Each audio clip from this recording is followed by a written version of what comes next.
Hello, my name's Stephen Francis from Vagary Drink a Biddle, and I'm going to take you through ICOBs, the Insurance Conduct of Business Sourcebook. Just a couple of points on ICOBs before we start. ICOBs itself is a very, very large sourcebook. It comprises 176 pages of pretty dense rules and guidance. I'm not going to read it out to you or talk to you about every aspect of ICOBs. What I'm planning on doing is just setting out the main features of ICOBs, where you can find the law that you need, and place it in the context of how insurance distribution actually happens in the UK. So this is an overview of what I'm going to be discussing. As you can see, ICOB sets out how certain forms of insurance businesses should conduct themselves when selling or distributing insurance contracts. So in this session, we'll look at the ways that the insurance market sells, or as is sometimes called, distributes contracts of insurance.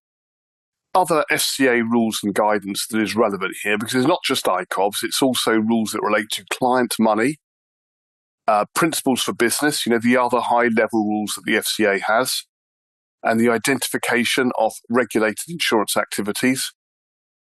We'll be considering some definitional points, such as what is actually meant by a contract of insurance, the particular contracts of insurance covered by ICOBs, and the entities that are obliged to comply with ICOBs. What actual types of firms and insurance firms does ICOBs cover? What type of law is ICOBs? We'll look at that very, very shortly.